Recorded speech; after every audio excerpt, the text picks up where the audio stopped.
The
dark side calls to you. You must make it.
All right.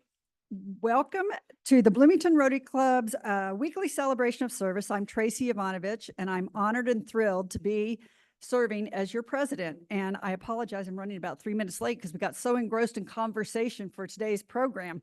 Thought for the day, which I think ties in nicely with our program, from Jane Goodall.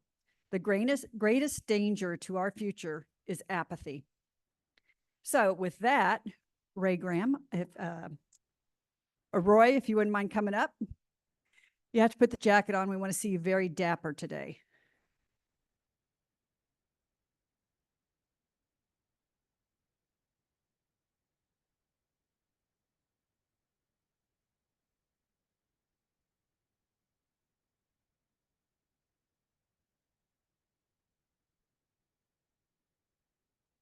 Hi, everyone. Back again.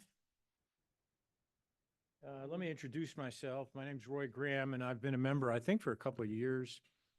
I now practice criminal law just part-time. I'm semi-retired, and I'm busy trying to write some novels and some things I'm interested in. I want to introduce a friend of mine, Joe Grott, who's in the yellow shirt there in the last table. And the reason I want to introduce him is because today I'm going to talk about awareness. Now, I also talked about awareness the last time, and I'll just bring you up to date, and then I want to talk about Joe for a minute. If you remember the last time, I was talking about coincidences and how we don't understand how things happen and why we run into people we were thinking about and so forth. And the story I told the last time, the short version was, I was going somewhere in my work and I saw someone that looked like a friend of mine who had passed away 10 years earlier. And I just kept looking. And of course, when I drove by, it wasn't him. And then 3 minutes later, I wound up at a court hearing, and unbeknownst to me, his brother was going to be a witness.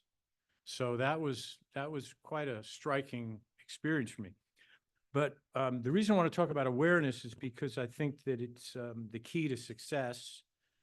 And many of you may remember, I could ask for some hands, but I won't, the famous book by Dale Carnegie, which, I think Making Friends and Influencing People. And that sort of changed my life. And he talked on many levels about awareness. But I just want to get back to Joe. Mr. Ellis, who's a friend of Joe and mine, is here. So Joe had some health problems a couple of 3 years ago, and they were really serious. And his friends had enough awareness that they knew, well, we didn't hear from him in a day and a half, something's not right. And 3 or 4 times, Ellis was one, Mr. Ellis, I called another person who lived nearby, then another person went to his house, and he was saved, basically, by people that thought something wasn't right with him. And otherwise, he just wouldn't be here today. And so it's a real testament also. He's tough, and he survived a lot of medical problems. But, the awareness of knowing even your own body, I don't feel right. My chest feels tight. What's going on? So I think without awareness, we really miss out on what there is in life. So what I want to say about Joe, he's a walking testament to strength and courage. And I'm not going to talk much about Dale Carnegie to say that one of his big things was, when you communicate with people, be aware. And I think the great message he had that I've used a lot is that when you interview for a job, most people will never ask anything to the person that's interviewing them. How'd you get here? So forth and so on. And you'd be amazed what people will say to you about their life and how they got there. And that makes you closer to the person that's interviewing for a job. All right. So the last talk that I gave, of course, goes on the internet, and I'm not saying it went viral, but I did get a call from someone who had seen it. I guess it was a Rotary member somewhere out of state. And he said to me, I've got a couple of stories to tell you that your story about what you had seen moved me. So the first story he told me was, he says, I live in the country, and he said, my neighbor's friend used to come by every morning to pick up the young children and watch them and drop off her daughters. And this was like 6:37 in the morning, and you'd hear the motor roar. And it was an old Camaro. And every morning I'd hear it. I didn't think much of it. He said, well, one morning, he said, I was laying there and I heard the motor and I heard her go back. And he said, I said to myself, Mr. Graham, something wasn't right about it, but I just couldn't put my finger on it. And then 4 hours later, she got in a head-on wreck and died. And of course, he wouldn't have known that. No one would know that. But he sensed something. And again, the message is we really don't understand these things, but they're out there constantly. And the second story is very short. And this has to do with the same person who said, I made a contribution, a very large contribution for this particular church to buy some freezers and some refrigerators. And he said it was 3 months before. I never thought about it. So I'm driving home and I said, I'm going to go through the parking lot, go by the Sears. And so who did he see walking across right in front of his car, walking into Sears to buy the freezers for the church? It was the pastor who he gave the money to 3 months ago. So I do think that we should be aware of our surroundings and aware of the messages we get and the things to do to help each other. And that's my message, and thank you. Thank you, Roy. Sue, if you could come up and introduce our guests. And Roy, that was a great tie-in again with our topic today, so thank you.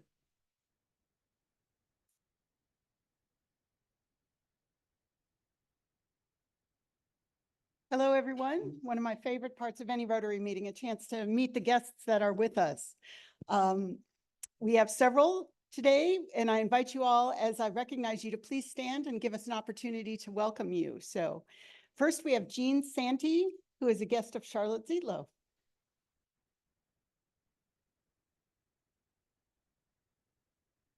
Jacob Wood, a guest of Marilyn Wood. Welcome.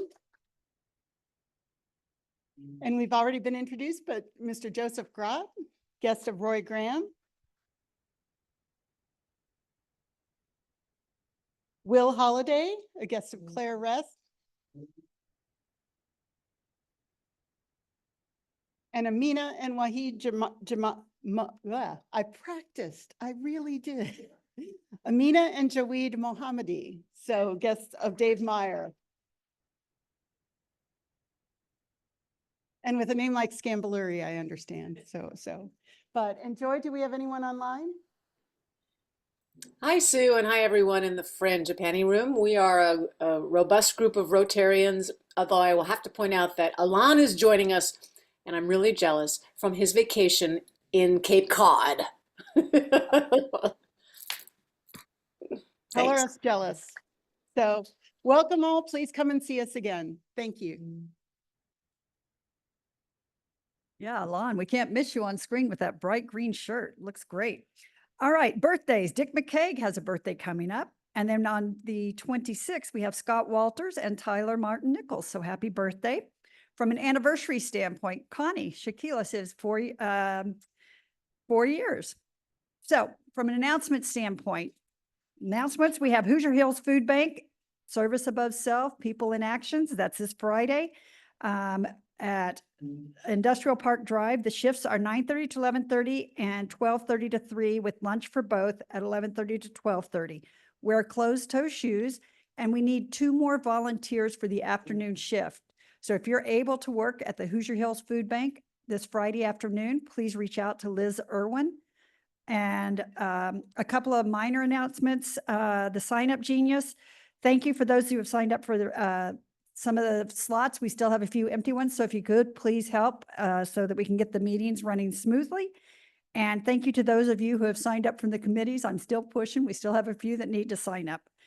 But I do have to say, I love seeing a lot of the new members activating. So thank you all for that. And then lastly, a couple of member changes. Tom Gallagher has left the club. He had too much going on and felt that he just couldn't spend enough time. So I wanted to let everybody know that. And then Evan Nix also has left from the club. And with that, Lexi, if you could come up, and we're going to do happy dollars. Do we have any happy dollars out there? Oh, Connie's all over it.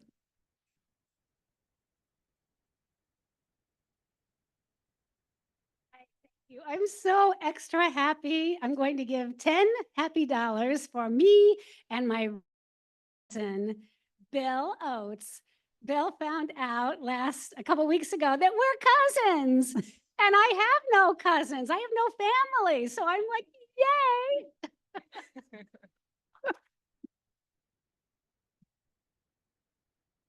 And Jim Sims?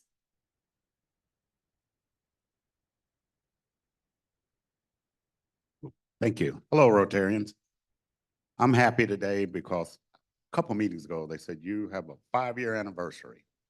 And all I could think about is who was the president when I first joined, which I believe was Aaron, and then all the presidents up until Tracy. So very good leadership. I'm very happy at that. I am so happy in that I'd like to make donations today. One to AMPATH. We had a talk, and so we have a little bit to make up with AMPATH, and also one for the DEI committee and those activities that we're searching for. So have a good day, everybody. Thank you. That's awesome.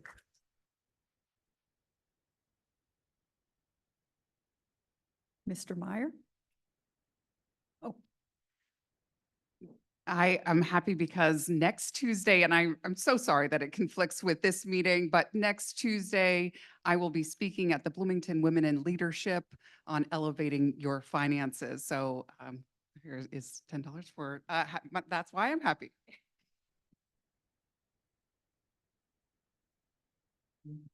Hi, I'm happy and I have 10 online dollars to give in behalf of my new friend Jawed, who has only been in the United States for three weeks, but in his pocket, he already has his authorization to work card. Wow. And I am happy. And then Lexi, one more in the room with Charlotte here, please. And while we're waiting for that, anybody online? Yes. Oh, okay. I'll go quickly. I'm very happy to announce that Chloe, who is our exchange student from Taiwan, we're expecting her next week, July 31st, or a day or two after, and her families are arranged, and just so excited to have her presence coming soon. So keep her fingers crossed that all smooth travels. Great. And I'll just chime in to say that I'm happy. Charlotte, I'm gonna go ahead of you just for 1 second. I'm gonna give $10 to celebrate how amazing technology is and how clear you all look and how wonderful you all look and how good the sound is. So congratulations to Tyler and how wonderful it is to be with you all.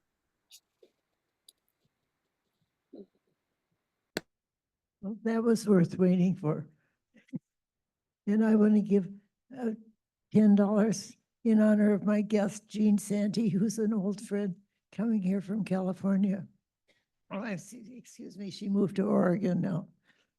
And she probably won't stay in Indiana, but it's wonderful to remember how old friendships matter. That's great. All right, Aaron Davis, could you come up and introduce our program? Sorry, we'll do Happy Dollars next week too. So hold those thoughts.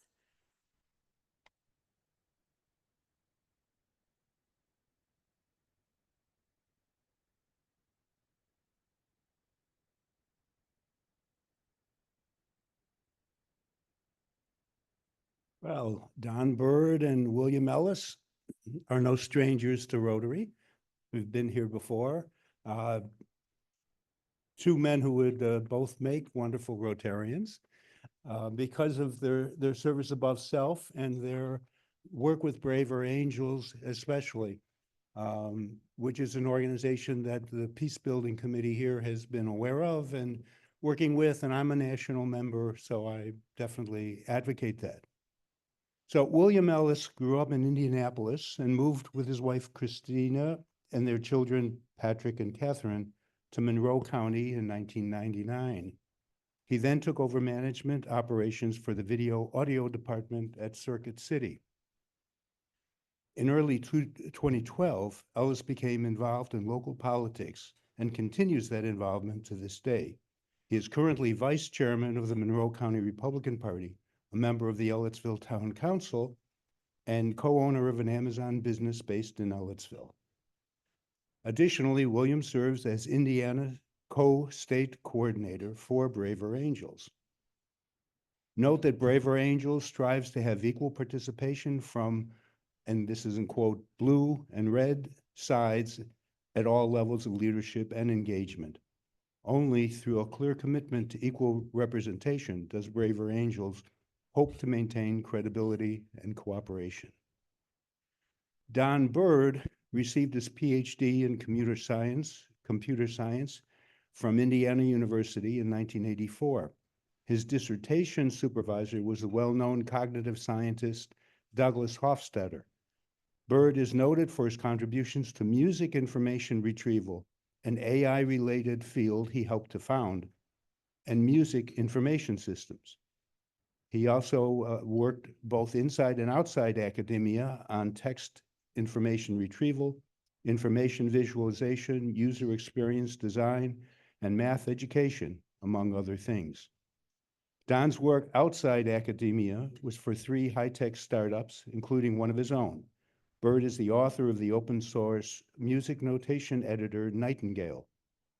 Now retired, he spends some time on music, but more working with Braver Angels, a grassroots national organization dedicated to reducing the toxic polarization of American politics. Don is one of the Braver Angels state coordinators for Indiana, and he also co-chairs the National Braver Angels Task Force to combat AI-driven polarization. Please give a warm and civil Rotary welcome to William and Don.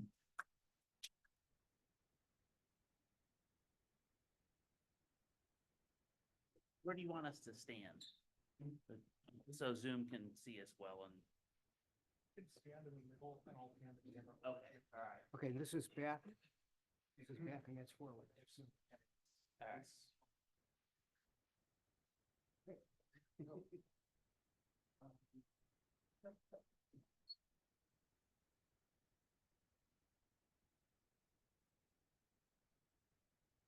Okay.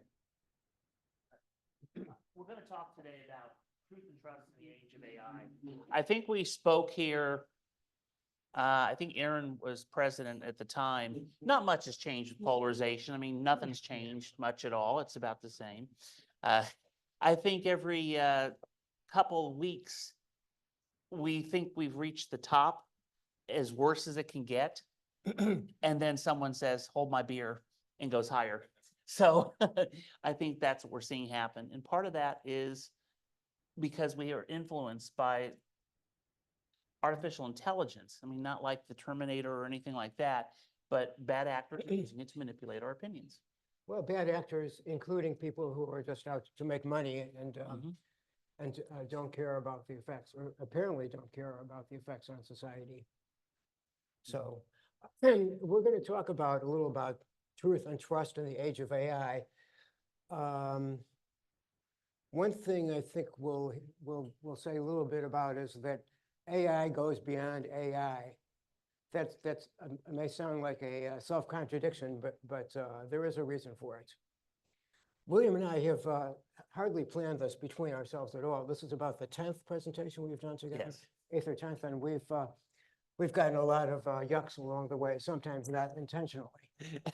But we do speak well together, I think. So, excuse me. I thought when I was putting the slides together, I thought we had a lot more time than we actually do. So this is, we'll be breezing through quite a bit of this.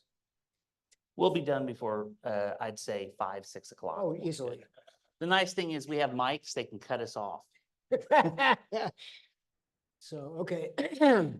So launching part one, just to say a little bit about, more about what Braver Angels is about. We were originally called Better Angels, inspired by a statement by Abraham Lincoln, specifically about what he said in his first inaugural address, in which he called for the mystic chords of memory to be touched by the better angels of our nature.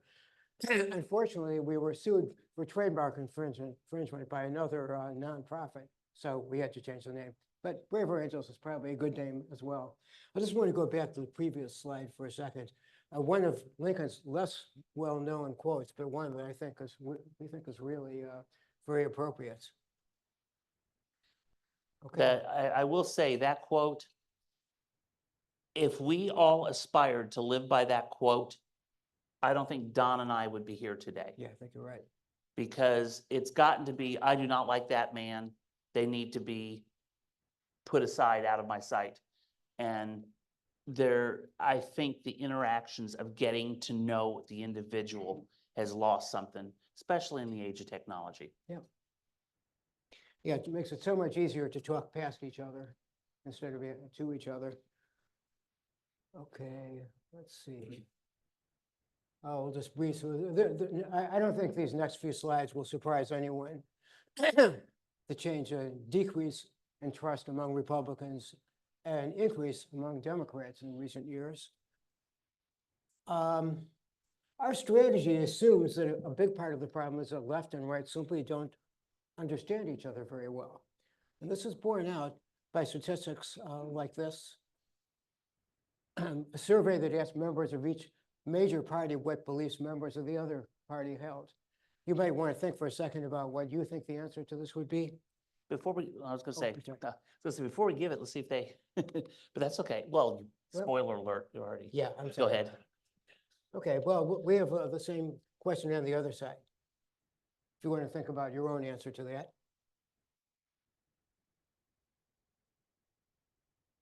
So we are actually not as polarized as people think, and there's evidence that comes up over and over again. The extremists on both sides make a lot of noise, but there are definitely a minority. But growing. Right, right. Thinking seriously about a different viewpoint is scary. What if you realize that the other side is correct and you and your friends and relatives are all wrong? So there's been some evidence of this in the social psychology experiments. Our mission is to unify a divided nation, build a working alliance to foster new ways to talk to one another, participate in public life, and influence the direction of a nation. I don't know, real quick, I don't know if this is on I can't remember if this is on a slide, but I do remember when Braver Angels started, they were saying that from surveys and stuff, we have not been this polarized as a country since 1858, 1859. Yeah. Now that statistic I heard was back in 2018, 2019. So what's scary is I would say, I mean, anecdotally, the polarization's gotten worse. So we're at a critical time in this country. We really are. And technology is making things so much worse, not just fostering polarization, but the dangers to come. Well, we'll get into the gloom and doom very quickly. It may be some hope. There may be some hope. So why are personal relationships the key? Simply to build trust. Okay, on to part two about truth and trust. Okay, William, this is your show. Okay. You're part of it. Tell me when you want to see more. Okay. Well, basically, we have a lot of, how many people, just a show of hands generally, pop into social media every now and again? Okay, almost everybody. But what you'll find, and these are things to look for, when all of a sudden, every one of your, I'd say other side friends, but you know, as a Republican, every one of my liberal friends, or every one of my, as a Democrat, or even Republican, all my Republican friends, all of a sudden seem to have the same talking points. They seem to get, all of a sudden, boom, Project 2025 is all over. Boom, Biden needing to step down.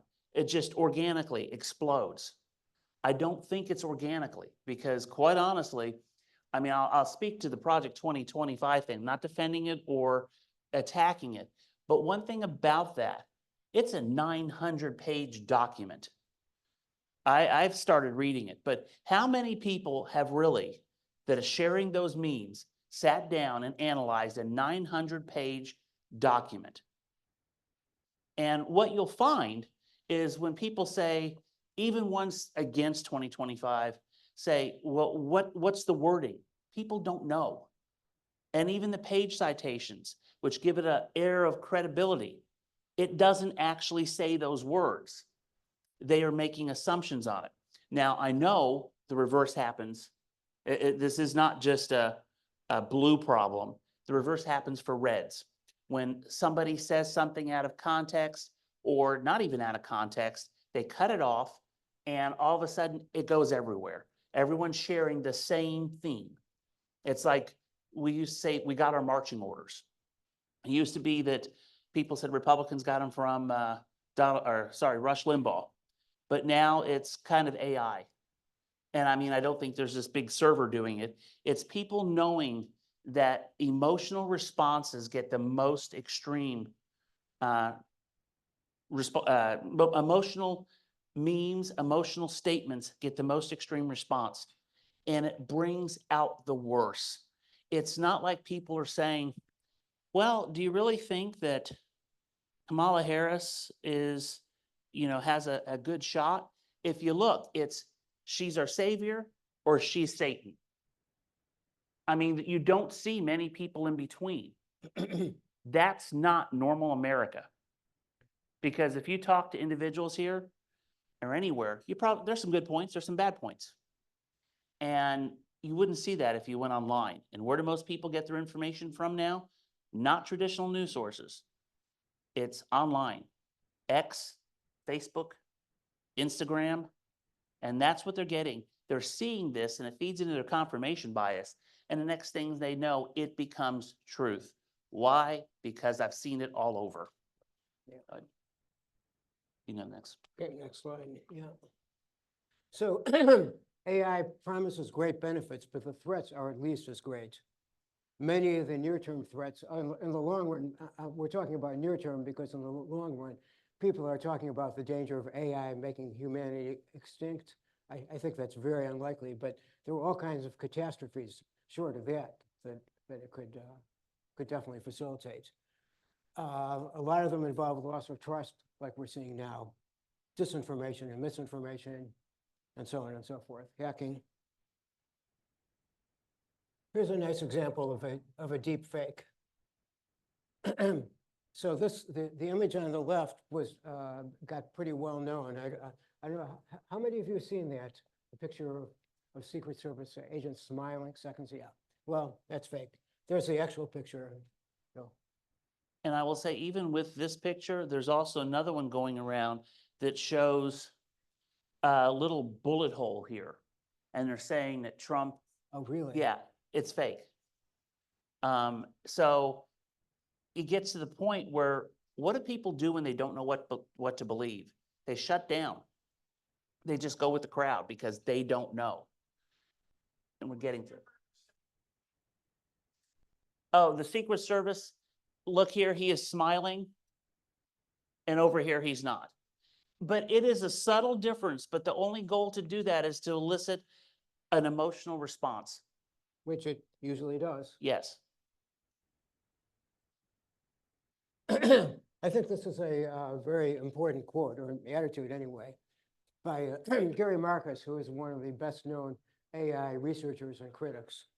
I think we wind up very fast in a world where we just don't know what to trust anymore. I think that's already been a problem for society over the last, let's say, decade, and I think it's just going to get worse and worse. He said that about a year and a half ago, and I think it has gotten worse since then. Yeah, and one thing, since this is probably more topical and in my head, with the Trump assassination attempt, I'd say Monday or Tuesday of that week, we saw memes go out all over saying he was playing golf on Sunday. That has no basis in fact, but it was shared all over.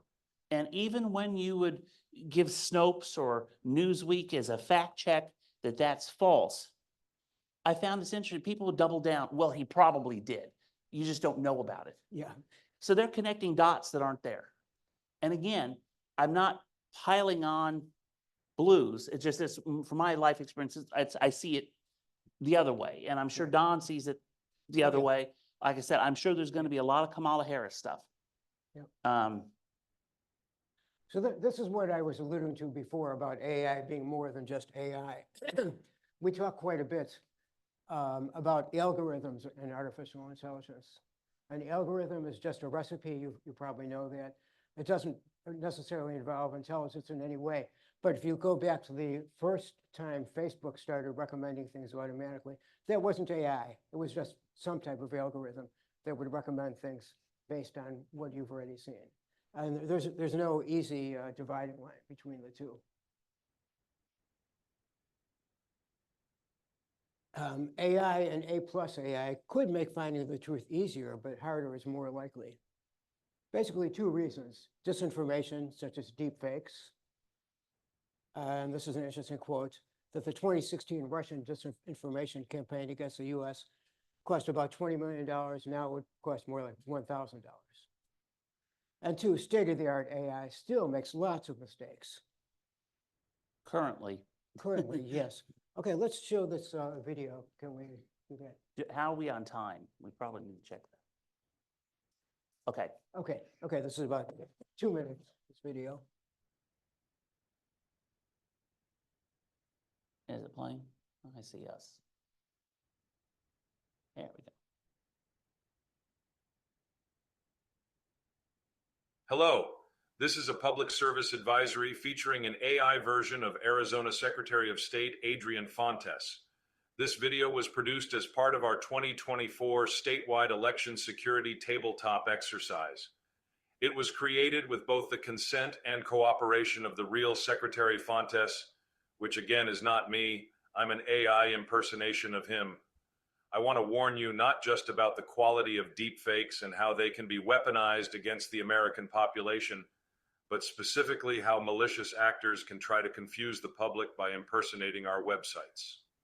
Imagine a video like this one, except it's a hacker who uses my likeness to advertise a fake version of the azsos.gov website to try and trick our voters with a variety of techniques. There are tools that allow a hacker to easily download the content of a website. This allows an attacker to stand up a fake version of the website that looks exactly like the legitimate website. That's why it's so important to look for the .gov domain. If it says .com, .org, .net, well, anyone can register those sites. Some examples of what a hacker could do include showing fake election results on their fake page. They could also try to trick you into checking your voter registration on this fake site and steal your information. They could also post offensive, racist, false, and/or inflammatory language on this fake site and erode the confidence of voters that our elections are being run with integrity. So I'll leave you with these two things. First, if you're looking for a government website, look for that .gov. Not all government websites use it, but most do, and the Arizona Secretary of State certainly does, azsos.gov. We also use arizona.vote and redirect it to our main .gov website. Second, deepfakes are now almost imperceptible from reality. If you see something hard to believe, that might be a good sign that it's not real. Take a moment to look at the original source and ask yourself, does this seem legitimate or is it an impersonation? Now, a lot of you can probably see some flaws in that blown up on the screen like this, but I don't think a lot of you are going to be watching stuff on a screen this large at home. If you pull up on a cell phone, laptop, computer, it's really almost imperceptible. And one of the things he mentions about voting, because when Don mentioned this to me, I was like, how can it really impact election day and votes? Because we have poll workers, physical people there. It's not about hacking the system. You know, imagine if in the state of Indiana, it showed this fake website, excuse me, showed Kamala Harris up by 2 million votes. And then the next morning it flipped to Donald Trump by 1 million. People would be outraged. They think there was something that happened. Yeah. And what it does, that gets in the perception of the public. And then even when the real results are there, you can prove it. It is almost impossible to overcome that original fake. Suspicion, yeah. And eroding one of the best vote suppression techniques in the last, I'd say, 5 years has been helping people lose faith in elections. You probably know people that have said, why vote? They're going to cheat. And it's probably said, it really will depend on who wins. And I know everybody thinks it's different, but I don't think so. I really... It's human nature. Right. It's really hard to overcome that. Don and I were talking about how politics has almost become like you're rooting for your sports teams. How many times do people say, my team would have won if that ref wouldn't have done this? They're in the tank for that team.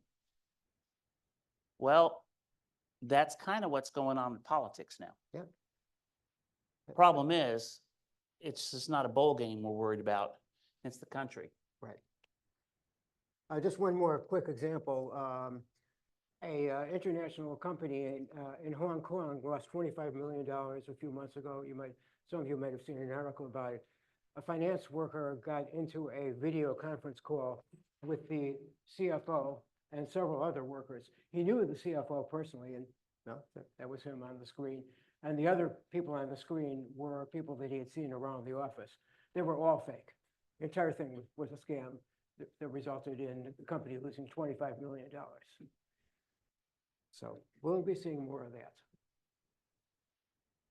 Then there are hallucinations, some you may have heard of, and a large language model like GPT-4 or ChatGPT, which is based on it, claims something that's really is from its training data, but comes out in a garbled way. And this is becoming a serious problem because the large language model, the ChatGPT or whatever, always sounds completely self-confident. And what it says is usually plausible, often even to experts, because it's taking real names of real authorities in the field and real titles and real journal and publication titles, just putting them together in a way that's false. Let's see. Okay, yeah. ChatGPT produced a well-written essay citing academic papers showing that access to guns doesn't raise the risk of child mortality and so on and so forth. Okay. And Oh, I was I'm gonna sorry, say, go ahead. what's sad is people are more and more gonna be relying on it, on AI to do this. Matter of fact, if anybody's typed anything on the internet recently, a lot of times you can right-click and rewrite with, if you're, I don't know what Apple has, but for Microsoft, it's Copilot. It'll brush up what you wanted to say. Do you want a professional tone? Do you want a jovial tone? And usually you're there and you can fix it. But what about people that are doing this in mass? What is actually being rewritten from what you've said? Is it taking a word or a tone of what you've said and implying something else that is not the meaning? And then you put it out. Go ahead. Okay, this is a dramatic example. This is the next slide. Dramatic examples of what AI doesn't know of a different type of mistake. The prompt was generate an image of a scene at a beach. Somewhere in the image, there should be an elephant hidden. The elephant should be very hard to see at first and only apparent to people looking very carefully. Well, there's a slide. And Well, I see it right down here. Right? you have good eyesight, Yeah, Ronnie. yeah. I'm impressed. And after showing the image, it says, here is the image of a serene beach scene with a hidden elephant. Take a close look to see if you can spot the elephant camouflaged within the scene. Okay, so the next prompt was, can you make the elephant even more hidden? I did. Well, the elephant, you can only see half of the elephant now. There's a lot to say about this. I'm just going to say very briefly. This was posted by a computer vision researcher about 10 years ago, pointing out what is involved in our understanding. Why are those people smiling? Because they realize that President Obama has his foot on the scale, and this person is going to see their weight come up as more than they expected it to, and probably not be happy about it. And but they don't know that this is going on because they don't have eyes in the back of their head, et cetera, et cetera. The mirror, we have to be able to ignore the mirrors and so on and so forth. There's just so much involved. And that was 10 years ago, and things haven't changed that much.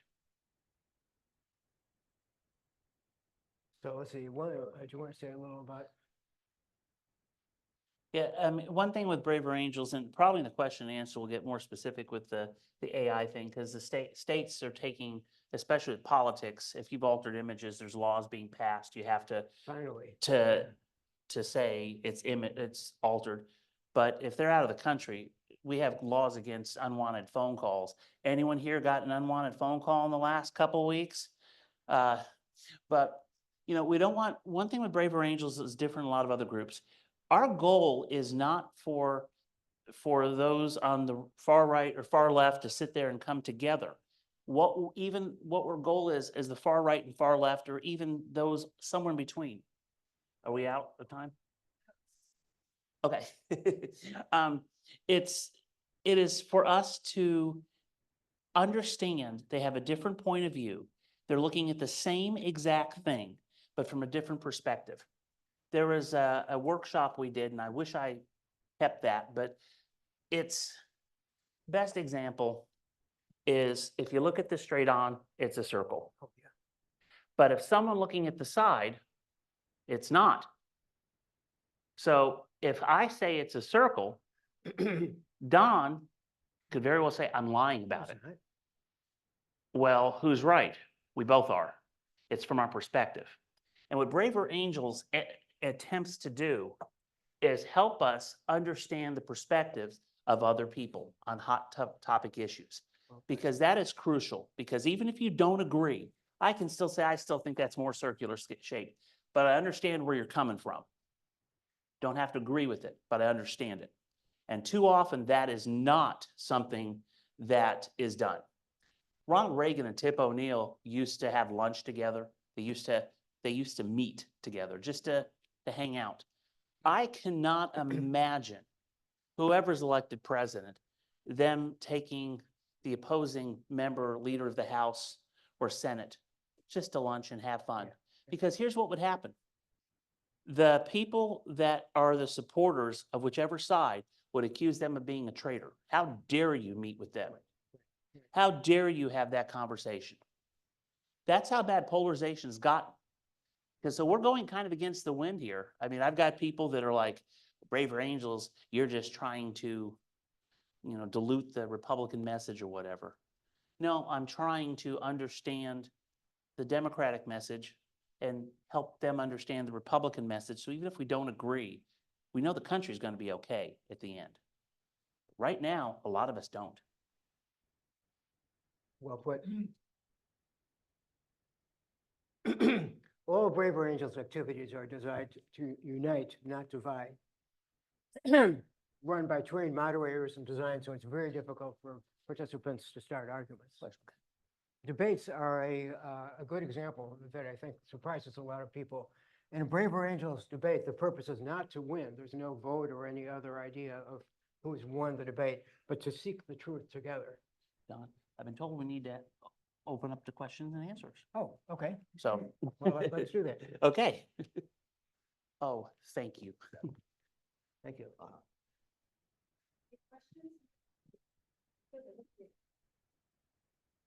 Thank you. Thank you. Okay. Do you want us to call on or you? Got it. Okay, good. Thank you so much. This is one of my favorite organizations, a wonderful, wonderful project. The moderator, how in the world does the moderator keep people from arguing? I'm fascinated to hear about that. That's a good question. Usually a shock baton, but short of that, they're trained by Braver Angels to be able to steer the directions differently. And sometimes it is a firm, we're not gonna, Right. stop what you're saying. Right. It very seldom gets to that point. I will say, our very first workshop, it was surprising, but we got to see the moderator in action. We had two members, opposing members, almost kicked out of the library where we had it because they were going at it, I guess, during a break. Remember that? There was, in the men's room during a break. Yes.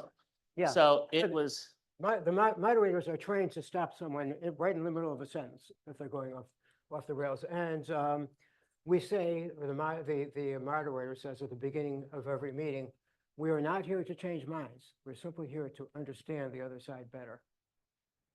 Is that and in that case, they talked to the individuals, and the individuals were reminded what they promised when they decided to sign up for the program.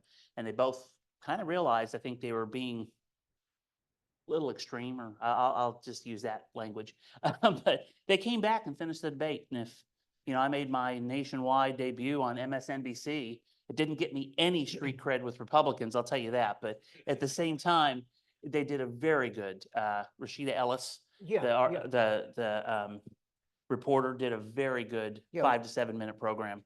What William was talking about is at the same workshop, the very first we had here, NBC sent a crew of no less than 10 people to video it and broadcast it, and they did a great job of boiling it down to, actually it was less than 5 minutes. Yep, okay. So, and William made well, more than a cameo appearance. You were pretty. Maybe. Okay. All right. Thank you for the presentation. Where can we find out more about events that are coming up or debates that you sponsor or things like that? Braver Angels. braverangels.org. Right. If you go to the Do main we have, National Braver Angels website and select Indiana, you'll see the different alliances. We have now one in Indianapolis. We have one South Central Indiana. Looks like Valparaiso will be starting soon. And Fort Wayne, we've had a couple false starts there, but I still have hope that we're going to get that. And when we say false starts, it's because to form an alliance, you need to have a red and a blue to do it. You can't just have one or the other. So if we can't get two together, it's not going to happen. But luckily, I think people are enough saying, okay, I can't live like this anymore. It seems, But the national website will direct to the state information. there are also quite a few online activities, workshops and so on and so forth. Yes. And those are all linked. And they have videos of like some of the past debates, some of the past workshops and that, so you can kind of get a feel for what we do. Thank you both for speaking with us today. Given that most of the polarization in our country comes from social media, and they have a monetary incentive to continue to do that, what role do you believe that our government should take in mitigating it? That's a great question. That's not an easy one at this No, time. I would say about 100 years ago, the question would have been print journalism, because with yellow journalism and them doing that, we seem to come into this cycle. And with that, it kind of fizzled out on its own. But at the same time, with social media, let's say we even had somebody determine if this is false, you can't post it. Again, we're looking from this certain point of view, who determines what's false? And I mean, I'll tell you from the red perspective, I want to, the Hunter Biden laptop story is a good example. That was spiked at social media. It was a legit story. Print media didn't carry it because it was saying it was a Russian hoax. So what's happened? And there could be a legit story right now saying, Donald Trump's going to nuke 12 cities. And nobody would believe it. By the way, he's not. I've not heard that. No inside track on that. Yes. If I run to a bunker, then you know. So yes, we believe that there does need to be some significant regulation on the federal level. It's just, I don't, yes and no. I don't know what type of regulation that would be without infringing, one, free speech. But I also think we have to take ownership of our own part in this. We do. This is not going to be something where the hand of government saves us. We got to save ourselves. We have to look at this. And that maybe it's what happened with print journalism. People looked at this and said, okay, this is just too unbelievable, because it kept getting more and more and more, just like social media is. But now people are ready to believe almost anything just off the cuff. That's true. So I really don't know. I don't have a good answer to that. I'll be honest with you. I don't. But I do agree something needs to be done. I just think it has to come from us to be able to, this platform is doing nothing but spewing hate or whatever, or it's doing nothing but spewing misinformation. Maybe I won't participate in it. Yeah, one point I want to make about this is it's often said that, well, we want to be careful not to overregulate AI and inhibit its development, which is so important. I think the answer to that, of course, that's true, but there's also the opposite side. What about social chaos being caused by unregulated AI of the type we've already seen? So there definitely is an argument for some regulation. And then we may even get into the definition of what's AI. Yes. I mean, it's not easy. We need somebody brain powers better than us, but I do agree it's a problem. So two things on that front. If I think back to the 2000s, early 2000s, before AI, this was starting to creep out even then, because I remember a movie, The Loudest Voice in the Room. And prior to the news organizations, I'll say, coming around a single message and promoting that single message, and it may have been on target. In other cases, it may have been exaggerated to some extent. You could trust the news sources, et cetera. So social media has expanded on that clearly. I think the challenge, and you said it earlier, is how do we as individuals question? And how do we get people to start questioning? Because some of the stuff is really outlandish, and yet people are still going for it. How do you do that? You want to take this one? Well, easy question. I don't think there's any magic solution, but I'll tell you from my own experience, when I hear something outlandish, very often, if it's on my side, if it favors my side, my first reaction is like, yeah, I'm not surprised those jerks on the other side. But then wait, stop and think for another second. Just stopping to think. And the more outlandish it is, or the more it gets your emotions going, the more skeptical you should be about it. I have a friend of mine on Facebook. I'm pretty active on it, but he is probably polar opposite of everything as I am politically. I grew up with him, we're friends. I know that's scary. But one of the things I've done with him is, because he always posts political memes, it's not really something I do, is where did you get that information from? And a lot of times he will post an article, and I've even said, can that be taken from a different point of view? And I'll post an article that is more from the different point of view. And it's not always successful to show and I don't want to say there's no such thing as truth. There is, but you also have to factor in the perspective. And the also thing is that we're assigning motives to these people in these actions. We're saying that, as an example, environmental regulations. Reds pretty much say they're only doing that to control us and to make sure that we go back to the dark ages, whatever. Okay, you may believe that's a result, and I understand that. But do you really think that the rank and file people like Don or people in this room that believe in, environmental regulations, do you really think that is their motivation? Forget the people at the top. Talk to the people that are in your circle and get to know them. And then it can kind of trickle out, because our politicians are being rewarded for this decisiveness. They're becoming more decisive. People probably heard of the Overton window. It has moved so far right now, and we keep breaking it. And of what is considered acceptable. And the problem is our votes, and we're getting behind politicians that do a lot of this. And until that stops, I don't think we're going to see this polarization through AI or through other means stop, because there is a financial and a political incentive to do it. This results in, thank you. Thank you.